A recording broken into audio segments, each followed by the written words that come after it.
we can share. Yeah, we that's do. it. Yeah. Y'all can take You a may picture want to of it go or again something. and just let You them can take know a picture of it or something. in case. Go live. If you want to follow the whole thing, go to YouTube. We're live now, something. But you can put in there whatever you want. Actually, maybe put the link to our YouTube in there, or just put @YourPassionFirst. Ready? Mm-hmm. Let me know when we're live. Oh, we here, y'all. We live. Let's get it. Thank you for your patience. Been some technical difficulties, but it's to be expected, you know. We got a whole political thing going on, but shout out to everyone. We all community regardless. This is Community Corey. Yes, sir. Yes, sir. And I am your boy, CT, the kid from OP. No one has joined yet. That's okay. That's okay.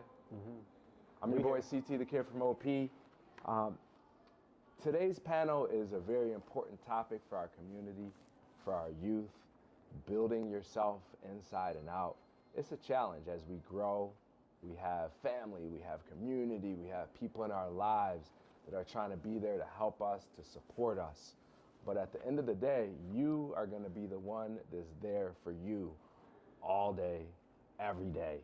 And so it's important that we figure out what is that thing inside of us that really sets our soul on fire so that we can be motivated to get through those tough times, whether it be getting into entrepreneurship or getting into the workforce. So again, the reason we're here today is to talk about that, but also to highlight this Saturday's event. It's our 4th annual Music Fest and Pitch Competition. We're gonna have some amazing community resources around art, music therapy, any resource that you can think of that's in the creative space, we'll have it.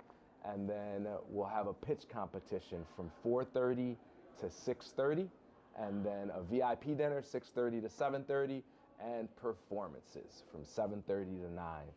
What I want to do is kick it off by introducing my guy, Community Corey Dooley Johnson, Yes, sir. an entrepreneur.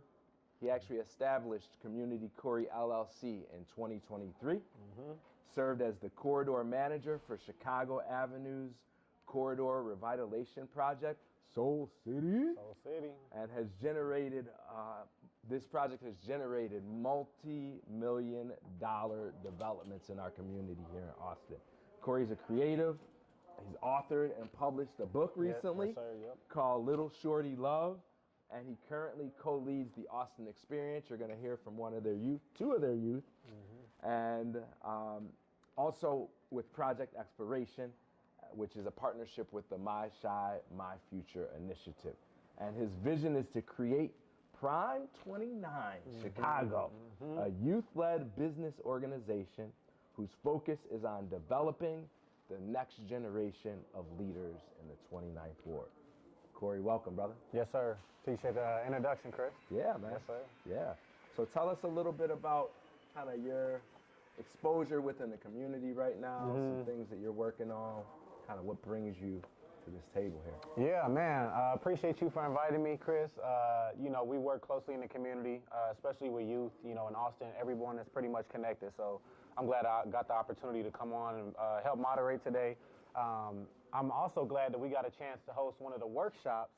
I know Your Passion First was hosting a series of workshops leading up to the pitch competition, you know, to help the youth kind of get more comfortable, whether that was public speaking, putting a pitch together. And so I'm excited that we got to partner on that. We were able to give out cash prizes in advance. You know, it's a little money, but hopefully that can build them up to the big prize money that you got going on. So I'm glad that we were able to host that pitch storytelling workshop. That was cool, and now we're here and in preparation for Saturday. So I'm ready, man. I'm not gonna lie, they did an amazing job. I actually stole a couple of the pointers in that workshop. He has some great people on with him too. You had Jay Simon, right? Yep, Jay Simon, Kent Jones was there. We hosted it at TNC Fitness. It was everything in Austin, you know. First black gym, just saying, in Austin. Shout out right? TNC Fitness for sure. TNC, let's go. So we want to introduce our panelists here. I'm gonna start to the left. Dave Ike, 16-year-old, mind you, our designer too, you know what I'm saying, doing a great job. But he's a 16-year-old entrepreneur who attends Oak Park River Forest High School, started the streetwear company Versatile.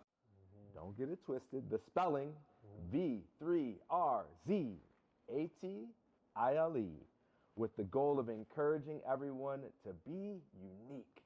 And he prints every single item in his collection, y'all. No outsourcing, nah, every item. Recently introduced the clothing manufacturing side, but also hosting some pop-ups. You got a pop-up coming up too, December 1st? Yes, sir. Check out his Instagram. They are doing some great things. Just did a pop-up and really just focused on providing community support. He hopes to encourage other young entrepreneurs to reach their full potential through Versatile. And in the end, he wants to start a nonprofit organization that encourages business and financial literacy so people who look like him are able to learn information that they wouldn't be able to elsewhere. Yes, sir. Dave, welcome, brother. Yes, sir. Yes, sir. Next, I'm going to go to the right. Ms. Jala Bowers, also known on her Instagram as The Jalanef, The Jalanef, is a 21-year-old multimedia artist. You see her rocking Columbia College, you know what I'm saying? Getting her learning on. But she's a fine arts senior, almost ready to graduate from Columbia College, rooted in the vibrant culture of the South Side. Her work transcends traditional mediums, blending painting, drawing, sculpture, and mixed media to evoke emotion and ignite introspection. With a surrealist approach, Jala crafts narratives that explore the highs and the lows of human experience and existence, channeling her personal journey into art that resonates with universal themes of struggle, resilience, and transformation. Jala, welcome. Let's go. Back to my left, Anaya Young. Who we had some other people, but we got fill-ins because we got just youth that are excited to be a part of what we're doing. So first off, just thank you for stepping up. That's love. We appreciate you. Anaya is a young entrepreneur as well, starting her career within the mixing and mastering, and looking to produce her own brand coming up soon, right? Let's go. Yes. Okay, and last but not least, surely not least, we have Miss Andrea Beverly. Also known as Blue. She is the stylish one, rocking the styles, if y'all can see. She is a recent graduate of UIC College Prep and planning to continue her studies in business administration and management. Currently, she's in the process of launching her own clothing brand, AJ Collections, which she is sporting right now. And they specialize in streetwear and unique crochet items. Yes, she does hand crochet all of her items. I see her doing the drawings right now. So she got the process on lock. And she also has a passion for fashion and a keen eye for design. Andrea aims to create a distinctive brand that resonates with modern trends. Let's go. Let's go. Thank y'all again. If y'all are tuning in, Share this out. I think this is going to be a really fruitful conversation around building yourself inside and out. We'll kind of go through a few segments: mental health, entrepreneurship, and workforce readiness, and then we'll tie it all in at the end. And so, Corey, you want to kick it off with mental health? Yeah. I know mental health is a big topic, especially in light of yesterday's events. Mental health is a big topic for a lot of people right now, but not to get too political. But yeah, I guess we can start on the left here. I just want to pose this first question. Personally, what does mental wellness mean to you, and do you think it's important to prioritize it? So what do you think Mental wellness is, and is that something that you think should be prioritized? I think mental wellness should be prioritized, and I prioritize it a lot personally. Since I do own a brand, it does bear a lot of stress, so I do take time for myself. Okay. Can you just, how would you describe, if you had to say in a sentence, what is mental wellness to you? What mental health? It could be multiple things, but I think of it as taking care of yourself. Yep, thank you. Anybody else want to add? Open panel. I say mental health to me is more like knowing the struggle and trying to leave it. You feel me? So it's just about like acknowledgement for me. I like that. Mental healthness. I said that incorrect. Not really, But you know what I meant. Creative. I feel like it's a state of mind, personally. You can easily fall into it as easy as you can fall out of it, but it's a matter of how hard you try to get out of it and not just sitting in it. As long as you can find a way to balance both things, life will get a little easier. It ain't gonna get perfect, but it'll get easier. For me, it's really just taking the step to check in with yourself, making sure I could function for today, I could probably function for tomorrow, and just like taking time out to just check in with you and be like, okay, am I doing okay right now? And can I move forward with my week? Just step by step. So all of you all Are budding entrepreneurs, right? Or already. As you've kind of grown into entrepreneurship, how has your mindset shifted around mental health? For me, like you said, like a lot of my art does have to do with my mental health, so I just really like pour it back into it. So it's like a circle for me. It's me expressing it and then me showing it off to the world is part of my business. So just like I said, the check-in and just being clear on where I am and just knowing what I could create next from that just brings it all together. For me personally, like starting out young, my mental health was not, up there the way it should have been. I acted highly on emotions, but having a brand, I realized my brand is me. I am my brand, so I can't fully act on my emotions the way that I normally would. So just pushing past my childish ways and trying to uplift myself a little bit more to show people that you don't always have to choose a negative route to have a positive outcome. For me, it's like, it's amazing. I am not gonna lie. Like, even working with Blue and her brand, I feel great. It's like I like having that task on my mind. I love like giving them creative ideas. Like, you should use the yellow, like Tybee, Like, I love having that input. That makes my heart beat. I love like even like the little minor things like to like make you sad. I'm like, nah, that ain't gonna make me sad. Come on, let's go do this real quick. Like, it's like that upbeat feeling, like makes your heart beat fast. Can you repeat the question for me? Yeah, I'll switch it up a little bit for you. What advice would you give to your younger self around mental health? And I know you're still young, right? But what as an 11-year-old, 12-year-old, 13-year-old, right? Trying to get through junior high, maybe dealing with bullies, stuff like that. Knowing now that man, I'm here, what would you have told that younger self? My younger self to get outside and talk to people, because I've been very to myself, especially growing up, but starting my brand, I've gotten out of that habit, or starting to get out of that habit.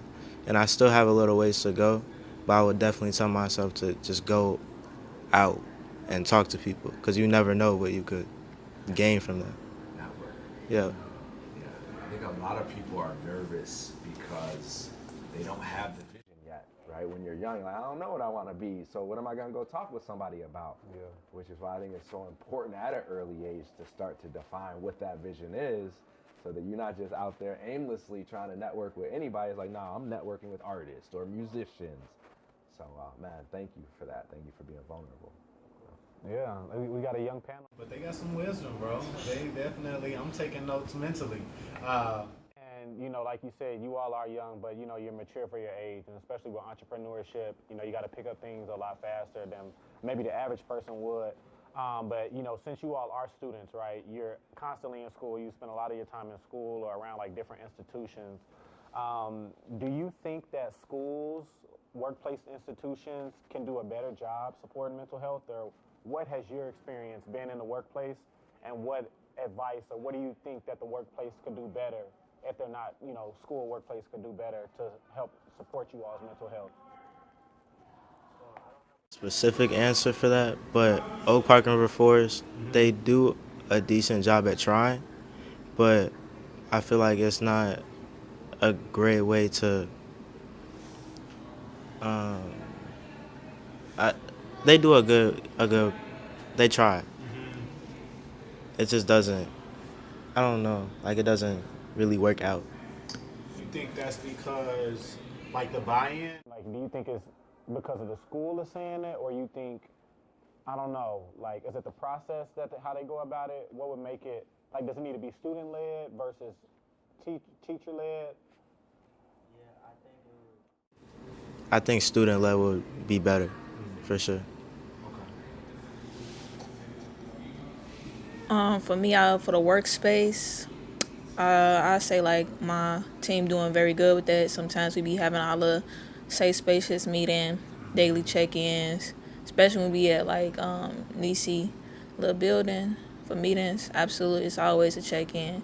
And if somebody feel down, you know, we got a couple people that's like real funny, and you see that face, and everybody go back to sunshine. To piggyback off the work thing for her, work mental health is fairly good for seeing how my boss goes about it. But high school wise, when I was in high school, I graduated from USC College Prep. At first, it was like a very strict school. They didn't loosen up until I think my junior year. So as far as early on, mental health at that school was like really tough. It was always tests and stuff like that. I can't say when the principal switched out, it did get a little more lenient. But as far as mental health, I feel like more schools need to prioritize mental health because it's the amount of pressure that y'all put on kids. Yeah, it might seem like they're slacking off and stuff like that, but you never know what's happening behind closed doors or what they have to go through in day lives. And to add more pressure on is just going to make it worse. I feel like schools should add like breaks where you have to take a mental break instead of like pushing through like, oh yeah, you get a lunch break, but that's it. I feel like it needs to be a deeper route to actually see what's going on or at least be more in tune with your students. To just have like general resources. Like my school, we do have a mental health resource, but like throughout the school year it's booked or whatnot. So when there's an influx of people who don't have outside resources, they go to their school to look for those resources, which is good. But you know, if for the people who don't, it's up to like the teachers and just like smaller people in the community to give you that space. Like even today, I had class this morning, but I was able to leave whenever I wanted to because she just gave us all a safe space to either express our feelings, to go do what I want. You know, I want to go get a pedicure, like self-care. She gave me the opportunity to just take that time out. So even if it's not the bigger picture, it could be something smaller, just even within your classroom. I love it. It's not easy. Right? But the flip side is not taking care of your mental health. Yeah. And finding yourself out in these streets or being depressed. And I'm a firm believer that if you truly know what you're passionate about, and like you said, you got that focus of that during the day, that thing that you got to do, that pulls you out of the negativity because you have something to live for. You have a vision that you're focused on. So, man, keep doing the work, keep pulling up, you know, younger people around you. For any of you all that are tuning in, there are a lot of resources in the community around mental health. Definitely this Saturday, we're going to have some amazing mental health resources. And it's not always about going to a therapist, a psychiatrist, a psychologist.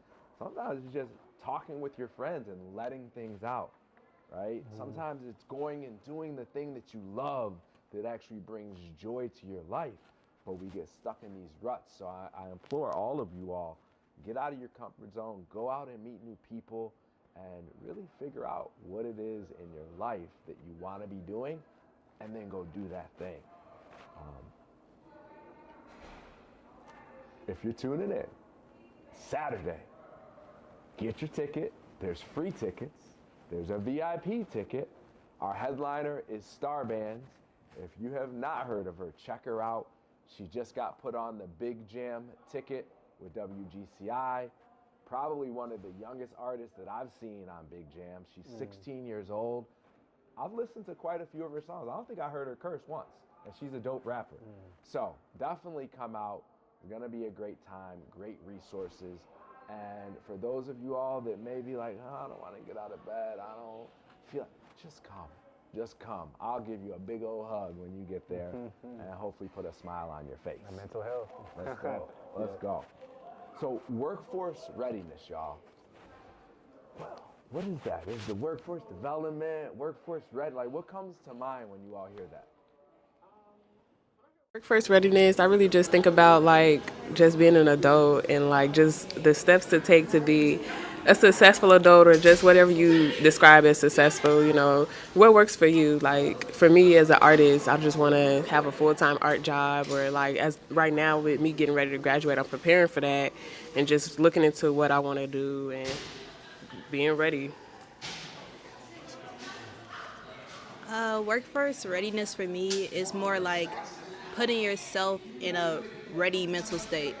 Yeah, your life may have been hard outside of work, but when you come to work, you can't have that emotion showing. You can't wear your emotions on your sleeve. Yes, it happened, but you have to be able to separate personal from business.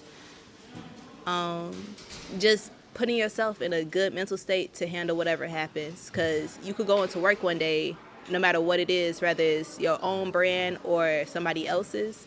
You don't want people to have the perception that, oh, it's just negativity here and this is the energy that you're putting out, because not everybody wants to accept that. When I hear workforce ready, I think about, I ain't gonna lie, I think about the gym. Workforce ready, I see muscles.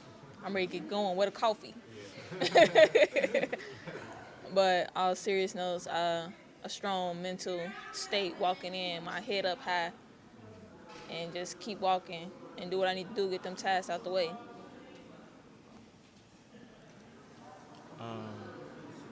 This is my first time hearing of workforce readiness, so I don't really like have an answer for what do I think about when I hear that. Can you explain a little bit? Yeah, so there's a term called workforce development, and it's a pretty well-known term in the community around getting a youth into the workforce and developed. But 5 years ago or so, when we started the organization, I hadn't really heard anyone talk about actual workforce readiness. And so I think being ready comes before being developed. Yeah. Right? Like, there's certain things that if you can't even show up on time, if you don't know how to have eye contact, if you don't know how to be respectful, pull your pants up, then how can you be developed? So I think workforce readiness is being ready and willing to want it. You gotta want it, you know, because there's people out there that's getting it. Yeah. So. I think with workforce readiness, like you said, being on time, networking, like I said, is another thing. And skills, too, if that's easier. Skills that you feel are involved within workforce readiness that you think other people should be using Or should have. Come back to me, I'll think. No doubt. So I'll rephrase the question again for you all too. You want to do it? Yeah, no, go ahead, yeah. So what skills or qualities do you think are most valuable for young people entering the workforce?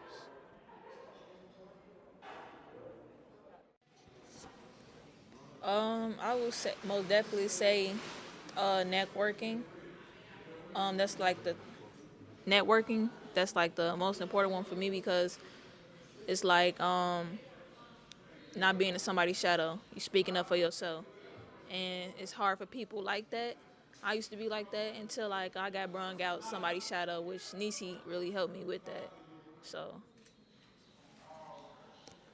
I would say problem solving and communication, because you have to deal with the emotions of any and everybody that comes to you, and you can't always base your emotions off their emotions. You have to, in the terms of the policies, like customer is always right, you have to be able to put your emotion aside. Like, yeah, they came at you sideways, but you can't personally do that. You have to, okay, well, I understand where you're coming from. I could do this for you. I could switch it around this way. You have to make it more beneficial towards them so that the problem is solved quicker. And you have to harness your communication skills, because you might be quick to snap. Like somebody come at you yelling and you be like, oh, so that's the energy coming with, so I'm gonna match that energy. You cannot match that energy at work. You have to put all that to the side and be as professional as possible. Discipline. Because the same way how I don't want to go to school in the morning, I don't want to go to work after school, but it's something that needs to be done. You know, you got to work to survive and provide for yourself. So having the discipline to get up every day and be there for yourself is just what's needed. Yeah, that's some good. Anything else you want to come back to? 2 skills I would say would be execution and consistency. Those are my main 2 skills that I would recommend. Yeah, this were you about to go? This question isn't on here, but as you all were talking, and I'm thinking of the age group that we're talking to, I thought it was important. So with the workforce looking different now, right? What role do you think the pandemic played in like the workforce, people going to apply to jobs? You know, for y'all's generation, how do you think the pandemic affected y'all, good or bad, for the workforce? I think it negatively impacted me because it allowed me to stay in the house and be lazy. Like, I wasn't hungry for anything. I wouldn't go out and get anything. I could just stay in the house, and that would influence me too. I'm gonna say positively, just because I was working, but it was online. But with this, my mentor, who was hosting the whole thing, she didn't just have us sitting down on the computer talking. We had people come in about like yoga, exercises, mind exercises. So we was always active, and we always had that 5-minute break to go do the walk around, eat a little bit. So it was always being productive most of the time. I would have to say it's a mixture of positive and negative. Like David said, you became so lazy to the point where it's like, okay, I don't got to get out of bed. It's a pandemic. I ain't got to go to class for real. It's online. I could cut the computer screen off if I need to. But in a positive state, it opened so many job opportunities for the youth that once the pandemic was over, you can easily get a job. It might not have been so easy like, oh, I'm here, give me a job. But it was more out there for youth to find a job or find a workforce to get involved with. Now, as far as them taking the opportunity, that was on them, but it was provided towards them. Work from home jobs have really changed like a lot, because it's been like a lot of work from home jobs, and like everyone's been saying, like it can make you lazy, but it's also can be helpful for some people, like, you know, even being able to just take a break from sitting at the computer within your own home. Like, it's different than being like somewhere out working where you can't even like really get a step away from the people that you're working around. But, you know, when you're working, you know, to yourself, it's just like, well, just let me take my 15, let me just sit here and just debrief by myself. I love it. Taking time to not let the emotions take over, right? And letting yourself realize what you're doing, why you're here, and refocusing on that. Yeah. What are some challenges, or what is maybe one of the bigger challenges that you all have faced as you kind of open yourself up to the workforce or entrepreneurship? For me, it's really like being comfortable getting myself out there. I am more like a shyer person, but I'll do like things like this, like panels and like just small knit things where I am getting myself out there. But like when it comes to in person, I am a little bit timid. So just learning how to speak to people just in person and be comfortable with expressing who I am, and just learning that it's okay to be me around people in person instead of like hiding on the internet. Because I grew up where the internet is just growing and growing. So I'm used to being on the internet. Like, I've been on a computer since I was 4 years old, playing games, all types of stuff. So being now as an adult, just having to network is just a little bit difficult. Personally, I was real emotional based. That's why I speak on emotions a lot most of the time when the questions come back to me. I was a very hands-on physical person, and it was really quick to trigger me into a negative mindset. So personally, working in the workforce, shout out to Nisi, she has developed my character so much where I realize, like, yeah, I'm emotional right here and right now, but your emotion's not always right. It's always two sides to a story, and you can't always base it off, oh, this is how you feeling right now, so everybody got to feel how you feeling. It helped me more positively, I could say, because when I say I was bad, I was bad. I was bad. Can I hit a question one more time? What is kind of one of the bigger challenges that you feel that you face as you are entering the workforce, or for you starting your new business around beats and production? Learning is a process, and sometimes you can hit a roadblock, but you got to overcome that. So that's why people keep on saying, like, put yourself out there. I put myself out there so many times. I met a couple people that know how to do beats, production, clothes, and I love that. I love taking information and having a conversation with them. What can I do to get, like, where you at? For, like, prime example, like David, like, he was on the news. I see his stuff everywhere, bro.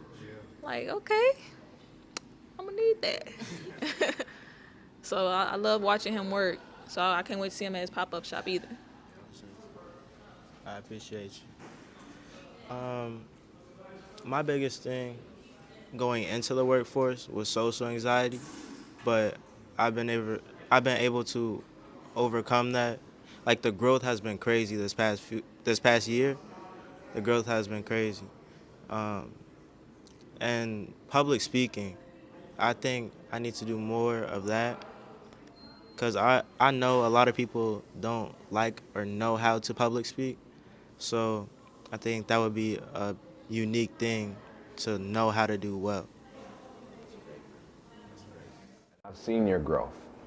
I remember you working behind your mom's, kitchen at the different events, little shy boy, and now I take you to an event, you're like, hey, yeah, oh yeah, hey, let me get your business card, let me get mine, and you've grown a lot. So kudos to you for knowing kind of where your vulnerabilities are and where you need work, but then putting yourself out there to improve upon those. For sure. Yeah. So what advice would you all give to any youth that maybe nervous, right? Nervous trying to go find their first job, nervous trying to start a business, maybe got an idea, but just, I don't know if that's for me. Nervous. What advice? I would say just go for it and try, because if you don't try, you're automatically gonna fail. I would say no idea is a bad idea. Everybody tells me that, and stuff that I pitch, it got places with my organization. So I'll say push through. Nothing that you truly want or is truly meant for you will come easily. You have to push as hard as possible to see how far you can go with it. Yeah, for sure. Like, have hope. Like, even if you're in a job interview sweating bullets, they probably gonna call you back. Like, if you know what to say, they gonna hit you up. It's okay. That's good. That's some valuable feedback. And then, so we talked about workforce readiness. Now we're gonna move in a little bit into entrepreneurship. Jala, that's how you pronounce your name? And so I just want to ask you, what does being an entrepreneur mean to you? And what inspired you to pursue entrepreneurship? Yeah, so being an entrepreneur means to me that, well, one, I won't have to work a typical 9 to 5, because I work a job and I only work 2 days a week, and that's enough for me.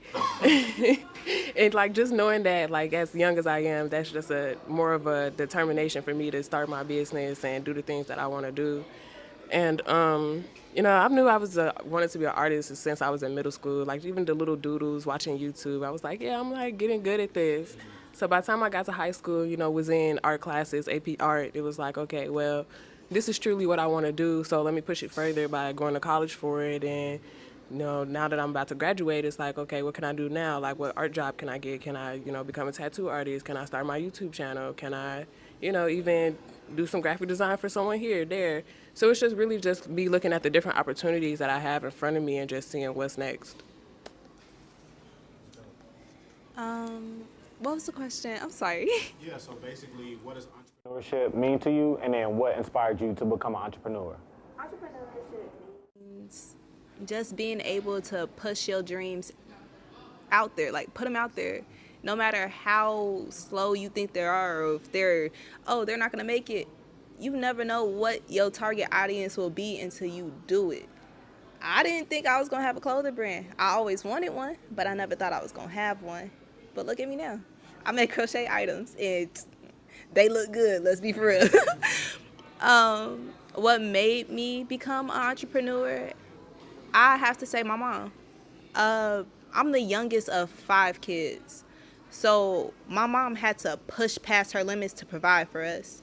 And seeing my mom have to go through that on a day-to-day basis, it's like, I want to make her life easier and I want to make my family life easier. So how can I do that? What inspired me was Blue's family, my family, Nisi, Chris, you too, Corey. You too. What made me want to be an entrepreneur is seeing Nisi, Corey, Chris, Blue, you too. Just have to make sure you really making it big time right now. I might need some more pants. But that's making me feel awesome. Just keep on seeing it to thrive. Like, I never see them stop. And every time they see me, they checking in, make sure I'm doing good. Anything that I need to provide for myself and what I got going on. And I just love that. So entrepreneurship means to me, it means owning something of your own. And that's something that I wanted since I was little, since my mom owns a restaurant called Chicago Style Vegan.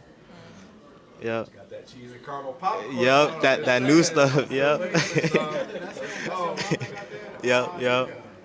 Yeah, so she owns her own restaurant, and she's encouraged me since I was little.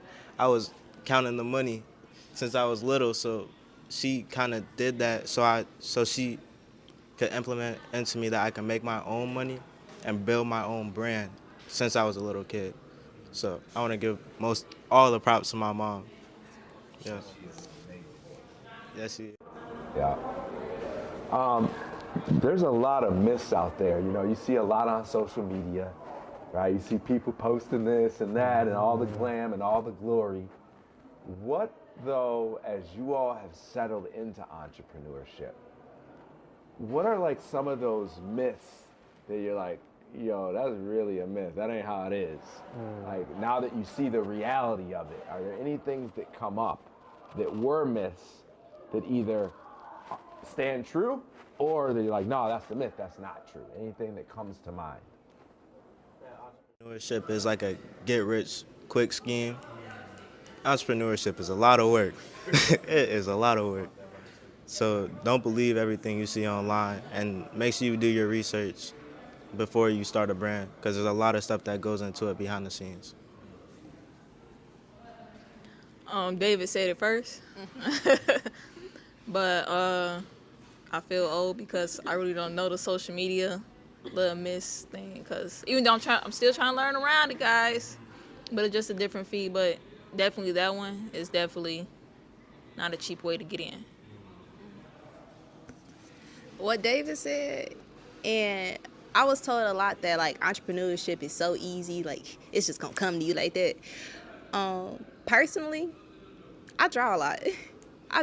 And I have to sketch out a lot of things so that it comes out of my mind the way that I want to envision it. Entrepreneurship is not easy, especially for like art or clothing. It's not easy. You have to have a whole process of how you want things done, and if it doesn't come out the way that you want it, you have to be able to tweak it if it's not satisfactory to you. The starving artist myth. You can make money as an artist. Art is everywhere. We're looking at a whole bunch of art right now, our clothes, her hat, even this window is a piece of art. And I just went to a workshop, listening to some artists that's a bit older than me, and, they're making hundreds of thousands money, just making money. just doing what they want to do, painting whatever they want, and just it's a big inspiration just to see people like that. It's hard, but you don't gotta starve. You don't have to stop. If you put in the work. You put in the work within your art. You know, if you need to work a little job to. What's it called? Invest into that, do that, but you don't have to starve and suffer just from making art. How do you balance, right? Like some of you you're in school, right? Any of y'all? You're in school, working. How do y'all balance being an entrepreneur with work and school and family? Knowing what works for you. All of my classes are morning classes. I can't do no class from 3 to 6. I'm gonna be sleeping it. So knowing that part, and then for me knowing which days after class I can work, or like I only work one day after class because that's enough for me. I got time to do my homework, and just really just scheduling out the time that you need to do the things you need to do, and just being knowledgeable about what you can handle. Learning when to step away. And I'm not saying like step away and quit. I'm saying step away, take a break. If you need to step away, take a deep breather and be like, okay, this is getting a little stressful. How can I flip things around and make it more positive towards me? Take that little break, but don't give up. Keep pushing. For me, I would definitely say what Blue said, taking a break and stuff like that, because it is hard working. Like I work AM shifts like from 3 to 9, and after that I gotta take like a 2-hour nap, head straight to my second job. Then after that's over with, I gotta go back straight to grind mode for like 2 to 3 hours, and then it's bed.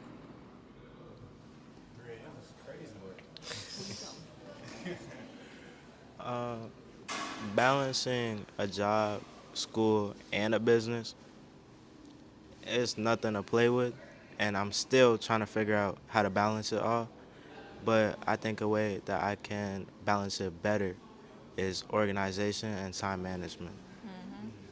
We talked about planning too. Yeah. We were just talking about that. Monday.com app, Trello, y'all knows all about it. Planning is crucial because there's already going to be stuff that comes up that are variables that are out of your control. So the more you know what each of your deliverables are, when they need to be done, what dependencies you have in order to get it done, and if you could just see it all in one place and then throw it on your calendar, it allows you to organize better. Yep. It's the biggest thing. Man, y'all dropping some real gems. I'm gonna take all this Information, and I'm gonna turn into that dude that on Instagram that be like, pay $9.99 for my entrepreneurship course. And Little shorty love too, right? Pay $1,000 and then you'll learn how to make some money. But no, seriously, y'all are entrepreneurs, right? What advice would you give to somebody that's maybe looking to start a business, or they have a passion and they want to make some money? What advice would you all give to an aspiring entrepreneur, somebody that's looking to go into entrepreneurship? Start. If you have an idea or a vision in mind, just start. And if you, like Andrea said, if you need funding, if you need to go get a job, then do that. Because it's going to pay off at the end of the day. And some people are going to say, you can't do that. But you really can. You really can. Hey, what he said, the Kool-Aid man, yes. But I definitely say local communities, anything that you can reach out to, resources, that's like almost my go-to. I love my community. I love my nonprofits. Like I work there. They got good spots, and plus they do half of the stuff that people like teens, young adults, kids. Like I say, like the neighborhood community stuff. Truly, there is no bad idea. People might say it is one. It's not. It's just how you can tweak it. And it's always going to be somebody negative saying you can't do it and it's not meant for you. And it's always going to be somebody saying something negative. Tone them out. Because if it's not constructive criticism, if it's not a way to improve you and it's just putting you down, they not there to actually benefit you. It could get so much better if you could just focus on the positive things and keep it pushing. Yeah, don't dim your own light. It's okay to just do full-fledged what you want to do. Like, you don't have to stop at the first idea or like even do halfway out of the idea. Just throw it out there. You know, no matter how much is on social media, your stuff still matters. You're gonna get that one like. Someone likes it, so it's not like the end of the world. It's okay if, you know, the little steps matter. I'm learning from you all, right? Facts. That's what it's about too, is you're never above someone, no matter your age. We can all learn from each other. So I appreciate you all for dropping knowledge bombs for sure. Let's check in with the audience. Thank you. Shout out to D for giving this call out. Shout out to D. D, production. Ryan, production in the house, background. We got Janelle in the house. Shout out Janelle, yep. But for any audience members that may be tuning in live, feel free to drop some questions in the chat, whether it be to the panelists, whether it be to me and Corey. Any questions about life, we'll entertain some of those. Stay tuned too, because we will be announcing those pitch finalists coming up, those top 16. Let's go. Everybody don't make it though. We had some good, but everybody ain't gonna make it, so don't be mad. Don't get your feelings hurt. Go back to the drawing board and bust your butt and do it better next time. All right? So while we're waiting for the audience, we got any yet, D? Not yet? Any questions? Yeah? All right. You want to give D the mic and let her drop a question? No? D? Okay. Jala will read. D's like I'm behind the scenes, y'all. Behind the scenes, yeah. What has been your favorite experience as an entrepreneur so far? And for me, I think just going out and doing different events and just seeing like how many people can support you and just getting that like real life love from everybody around you, and just like even walking down the street and just being like, oh wait, you're so-and-so's daughter, like I've seen your art before. It's just like even the little stuff, like my mom shares my art all the time, and just even when I'm around, like somebody may recognize me, and that's just really like nice and full for me. It will have to be the pop-up shops that I do. I'm not gonna lie. I did 3 so far. Now, I didn't always like sell good, but I made enough that it was like, okay, at least I'm getting out there and people are starting to recognize me. Personally, one of my favorite ones was the one I did with David, the one he hosted.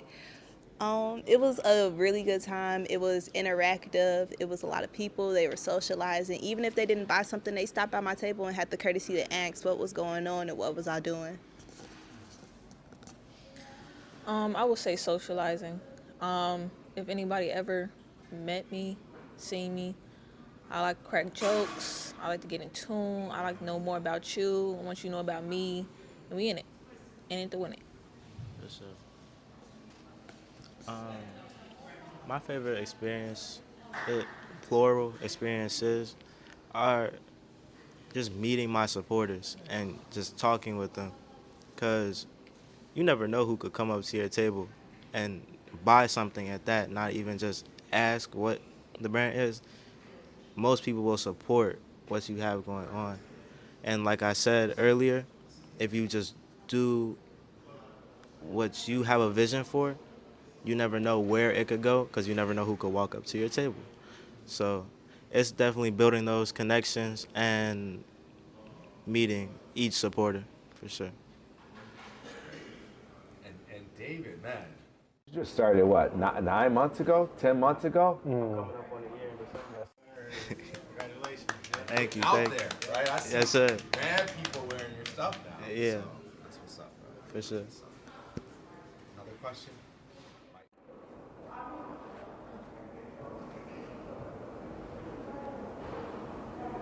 Another question is what Did you start your business?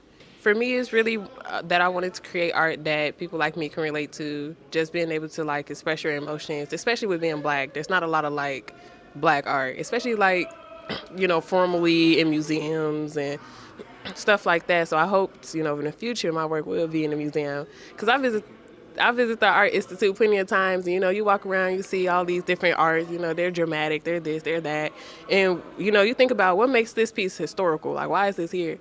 So I would like to be that change for our new modern art world. Like, what made me be in this museum? Like, I just want to throw my gem in there.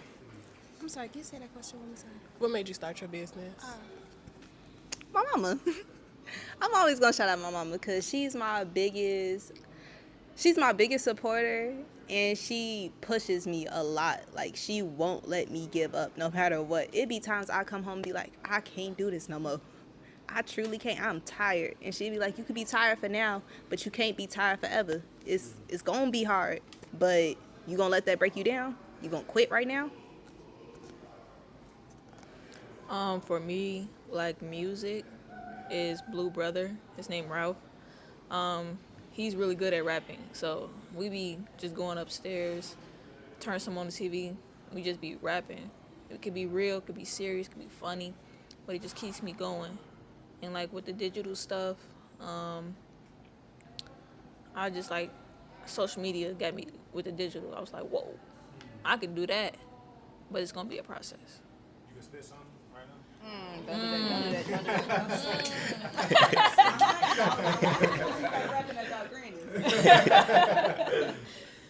So I initially started Versatile to honor my sister that passed away because she was into graphic design.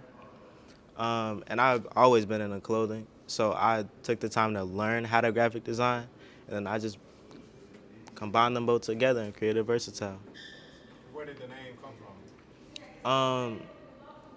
So Versatile, I just wanted like another way to say unique, because my like quote is strive to be unique. So I wanted another way to say that, but I am coming out with a line to honor her, a whole collection to honor her, and it's gonna be the Dove line. Yeah, Dove line. Let's go. That's what's up. I did not know that. Finding out Is something. there a reason behind the 3 and the star? Like, The spelling of the Versatile? No. I just liked how it looked. Yeah. Any other questions? We got time for a couple more. Okay.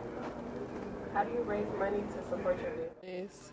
For me, like I said, I work 2 days a week, but I also use like my refund check money, just honestly like whatever money I could come about. I'm buying a new art supply or buying some canvas, and you know, you can have people who support you, like your family members or like people in your community too. So it's just different ways to, you know, get things that you need. Personally, at first I was working one job, which is Project Inspiration, which got turned into the Austin Experience. I used a lot of that money to fund me, and then I had an organization called the Austin Chamber of Commerce who held my very first pop-up shop, who gave me money to actually start pushing my stuff. After that, it's been my mother and Anaya who's been like supplying me with extra money to buy the stuff so I could keep going even if I didn't have it. And now I work for FedEx, so that too.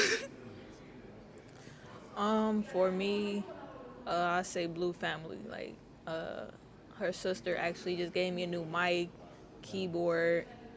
Also, the experience helped me a lot. They finna give me a computer so I could start like digital marketing, all that other stuff, and start back school to be a firefighter. So. Yeah. So to initially start funding my brand, like Andrea said, the Austin Chamber of Commerce pop-up, that really boosted my brand. So shout out to them for sure. And then I also work a job, but also there is grants out here. So like I said, if you have an idea, go find a grant. You don't even have to use your own money. Just go find a grant, and you could fund your idea through that way. Let me add to that too.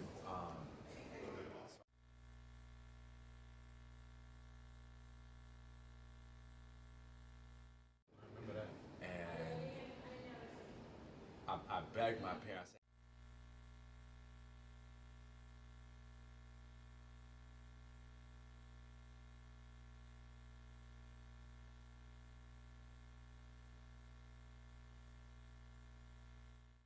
think about capital in one form, and that's dollar in pocket.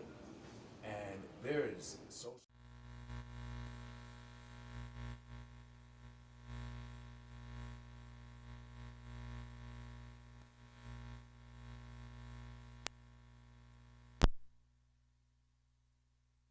Money. The money. Money will come, but in the end, you're gonna create relationships. You're gonna create opportunities. You're gonna open doors by showing people value. And sometimes value is just showing up and just showing up consistently somewhere. And I think from there, we're able to turn that into other forms of capital. So don't feel like because you got $0, They're like, oh, I can't start a business. I don't have any money. It's like, no. Start doing the thing. Go buy the most minimalist piece of product that you need to buy just to get started. And from there, it will snowball. So. Other questions in the chat?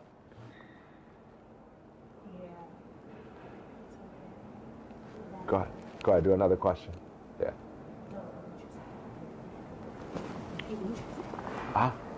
Oh, so we might have a little sound check challenge. So let me repeat that. I think a lot of times when we're trying to start a business, we're like, well, but I don't have the money. I don't have the thing. I don't know where to. Money is one piece of capital.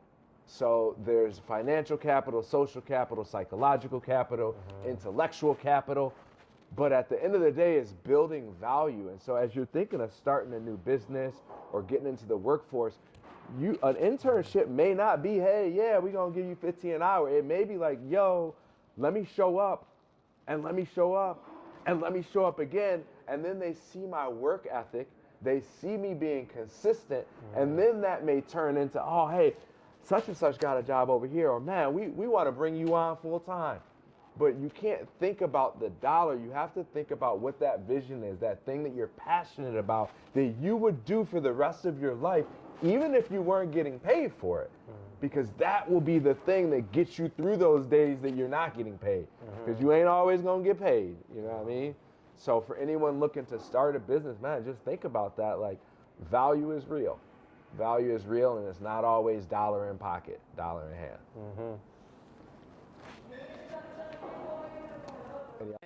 Yeah. So what has been your funniest experience as an entrepreneur? It could have started as something frustrating, but that is now funny. I gotta think about it. Do any of y'all have a story on hand? So, when I first started my streetwear brand, I was very like, okay, I'm gonna draw it out. I want to be so, I created this. And don't get me wrong, I still draw it out, but I had started doing digital art to do it instead of like sketching out the way that I normally do it. I had created my very first logo and I went to go get stickers for it so that I could like, okay, when I package and send it out, it's gonna be a little sticker with my logo on it and it's so cute. When I put it on a sticker and it came into the mail, it was so wrong. Like when I say wrong, like the colors, it had turned red and purple and I'm like, it's supposed to be black and white. What is happening? They added a background to it. The background looked like they added shading in it. I was so hurt. And then I just ended up making a new logo and now my new logo is divine. For me, my funniest moment was when I was rapping with my brother. Right, I'm over here thinking I'm spitting gas. I'm over here, I'm on fire. Cause I hop in after him. My verse over, he said, "That's trash. Don't do that." I'm like, really? We blood. But you know, he still tell me I can like give it a good try. Keep on going, pushing it. But he's still gonna call me trash on the phone. Hey, at least he's keeping it real with you. He tells you to go out there and make that. I don't really have like a funny experience that I could think of right now, starting my business. Yeah, I'm trying to think. Too, of what's been funny. I think entrepreneurship is funny. Like seeing yourself go through changes and do things that you may never have thought you would do, but you're doing them, right? Because you're like, but I'm trying to get here, and the only way I can get here is I got to go through this and talk with this person and be around this and act weird around this person. But when you have a vision for something and you can see and taste that vision, you'll go through anything. You'll put yourself on blast. You'll make yourself feel vulnerable. You'll do all those things. And I think that's the funny part. Right. Facts. I do have a quick funny story with my book that I just published, Lil Shorty Love. It took me about 2 years to make the book because I wasn't thinking about making a book. I was just making art, and then I put some words with it, and I was like, okay, this is a book. But I designed the cover. You know, I was an author and illustrator. I looked at it every day. When the book came out and I ordered it, I ordered a proof from Amazon maybe like 2 times. I was like, okay, yeah, it's ready to go. I noticed one day when I was at, I think it was at Michelle Clark, I'm looking at the title and I was like, I misspelled this. So the first 100 copies of my book say written and illustrated by Community Corey. It only has 1 M in community. And I'm like, how did I not notice that? And I looked at this thing 1,000 times. But that was just funny, and people were like, you know what, that's cool because it's never perfect, right? And just getting it out there, and they were like, since it's a kid's book, it kind of works, you know, kind of works out. So, but don't be asking for no refunds. That make it special. So if anything, y'all, because that was just the first 100. I fixed them now. So yeah, the first 100 is special. Let's do one more question to close it out, and then we're gonna announce them pitch finalists. Yes, sir. So go ahead. Yeah, so the question to close it out, thank you all again for coming today. And I think this is a good question in closing. But, you know, looking forward, what are some of your goals in building yourself and your career over the next, 3 to 5 years?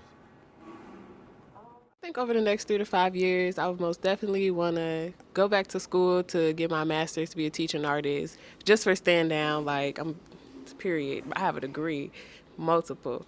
But by then, I think I want to be like a full-time artist, YouTube channel, successful, really showing like, I really want to do like a, final year of my art school journeys. Because if you search that up right now, there's no videos. Like you don't really get the experience of, what it's like going into art school until you get there.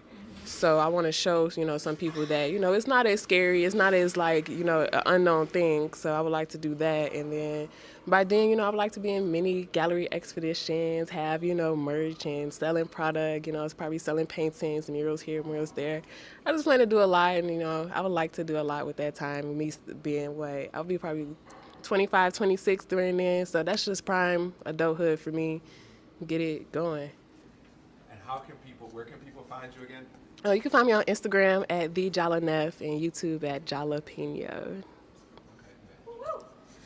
I had to take some pointers from him personally. David, at a very young age, he is putting himself out there. And me personally, I got a little bit of social anxiety where it's like, oh, hi. And then when you don't respond to me, it's like, oh, okay, go ahead about your day. You got it. But with him, he was like, hey. And if they don't respond, I'm like, hey, yo, you want my business card? Like, see what I got over there. I want to be more like that, like get a little bit more out my shell. I want to, like she said, do a YouTube. I heard that TikTok check good. I need that TikTok check. But I want to express myself more. I just created a business, Instagram and Facebook. So it's like I'm already trying to put my foot out there. I just need to be more out there. Can you say the name of the Instagram and Facebook? The Instagram is AJ_collections_the_collection. The first one is collections with an S. Hit you with that AJ_collections with an S _the_collection, no S. And then the Facebook is just AJ Collections. You might gotta repeat that question because it's so good listening. Where do you see yourself in the next 5 years? I see myself as a content creator, getting my stuff out there. Probably be almost like some speaker knockers. You know how he produced beats for Rick Ross and them. So I'm trying to be like him one day. Yeah. And with the not digital, like being a YouTuber, I love to show life, Life is not that hard, but it's kind of rough. So I do want to get through there. Where can people follow you, if anywhere right now? Only on Instagram at Lily, no underscores, and I just type. Don't forget that 3. Leelee.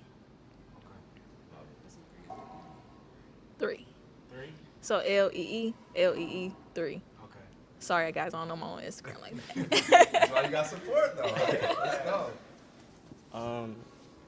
In 5 years, first I want to say I never thought I would be this far within a year. So I don't know what the next 5 years has in store for me. But I do have a vision that I do want to see myself in my own store. I want to have my own full store. And then my non-for-profit started too, like we talked about. Those are the main 2 things that I want within the next 5 years. And you guys can find me at Versatile on Instagram, V3RZATILE. And on TikTok, it's the same, at V3RZATILE. And my website is v3rz.com. Any final words from you, Corey? Man, Chris. I'm always impressed with what you're doing. Always how you lifting up the next generation. And thank you all again for sharing y'all's experiences, because I learned a lot today. Like Chris said, we always learning. I know the people online learned, and hey, I'm looking forward to Saturday, the pitch competition. Let's go. Let's go. Yep. So, these finalists here. I mean, listen, y'all. Whew, this was hard. I took myself out. I recused myself from being a voting judge because I got some of our youngins in. I'm going to have to break some hearts today, which I hate. But it was very difficult for the judges to score these. What they had to do is they had to rate 4 different categories.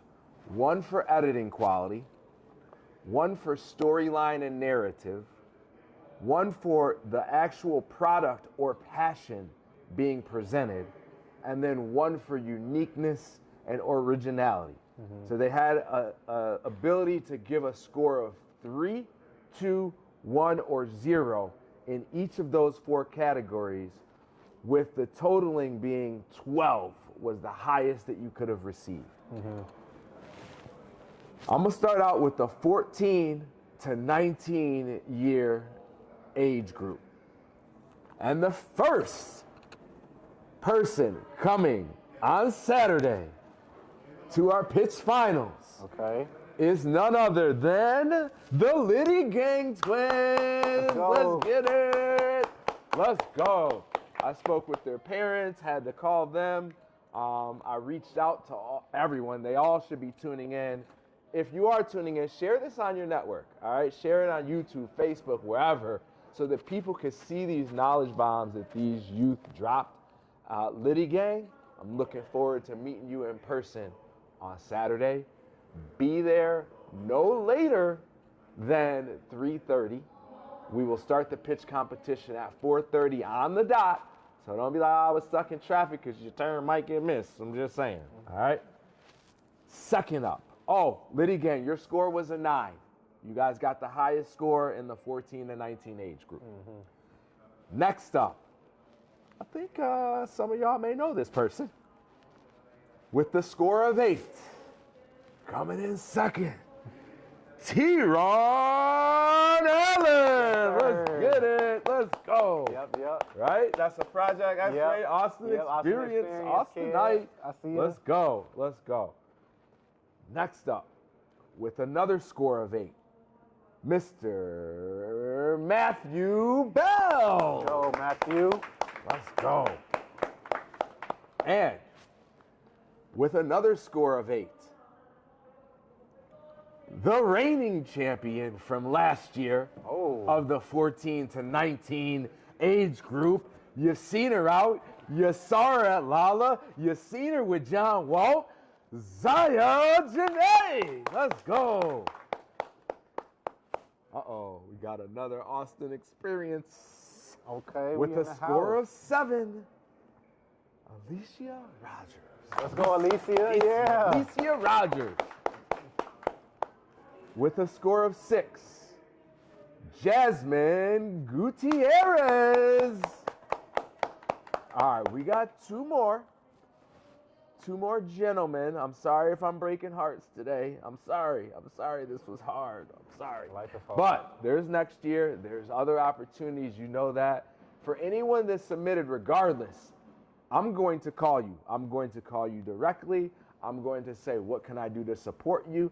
And I have not looked at any videos yet. I will look at all videos over the next week or so, and I will be giving you a personal critique on what you can do to improve on your pitch and give you some pointers on your business as well. So you'll get a free one-on-one session with me. D'Angelo Baldwin. Let's go. And last, but certainly not least, for the 14 to 19 age group, with a score of 5, but still making it in there, Mr. Darius Monet. All right. So, 20 to 24 age group. We got some perfect scores. And listen, these judges did not go easy on anybody, right? The judges that gave these 12s, they also gave some people some 6s, some 5s. So they weren't going easy. But that is a testament to these first 2 who received a perfect score. Remember, in person, it's a little harder, just saying. But on video, our first winner for 20 to 24 age group is Mr. Dwayne Neff. Let's go, Dwayne. Let's go, Dwayne. And second, with a perfect score of 12. Can I get the drum roll? Miss Olivia Pierce. Yes. And coming in with an 11, but almost getting that perfect score, Jaden Miranda. Next, with a score of 10, Mr. Marion Purnell. Hey, Marion. See y'all Saturday. Let's go, let's go. And this gentleman, he submitted 2 just to make sure. I could only pick 1, but with a score of 9, I hope I'm pronouncing this right, Siobhan Motley, or Chavon, or Chivon. I'll get it right on Saturday. We're going to tap in. Yeah. So, Siobhan Motley. Next, with another score of 9. The rest of these are all 9s. Tavon Moore. My girl, been with us from the beginning, Jala Moore. Oh, Jala, congrats. Yeah. And lastly, like I said, first of all, no one loses, right? No one loses here. So if your name wasn't called, I still got you. We still gonna show love. We still gonna support you. I'm still gonna try and connect you to any opportunities possible that we see. And Janelle might be mad at this, but I'm gonna say, if you are tuning in and you did submit, we'll get you in the VIP dinner if you come out. All right? I want everyone to feel taken care of. Janelle's like, bro, we don't got enough food. We gonna make it work. Because I got my boy Reggie's Ribs coming, popping up at 7:30. Let's get it. So last, but certainly not least in the 20 to 24 age group is Jalen Pickett. This is going a little hoarse. I'm proud of you all. I'm proud of all of you all. I'm proud of where you've come from, where you are, and more importantly, I'm excited for where you all are going. You guys got heads on your shoulders that there's people out there struggling, y'all, right? Homicide, suicide, second and third leading causes of death for our youth. That's why we do this work. We want to see less people shooting, stealing, robbing on the streets. We want to see less people laying in their beds feeling like they can't go another day. And I'm a firm believer that if you are able to find, define, and follow your passion into the workforce or entrepreneurship, you still gonna have hard days, but man, are they gonna be worth it. So we look forward to seeing all of you all on Saturday, 3 to 9 p.m. Again, headliner is Star Bands. We got Zion Ali, Zaya Janae, Noah Garcia. At our VIP dinner, we got Sherry Luckett, who just opened up for Dion Hall. Ooh. So we got some things popping. So definitely get out. There will be some resources there. We're going to have a little raffle, giving away some computers. So get there, be square, but get there. And as I always say, in order to achieve your dreams, you got to follow your passion first. Love y'all. Have a good night. Thank you for joining us.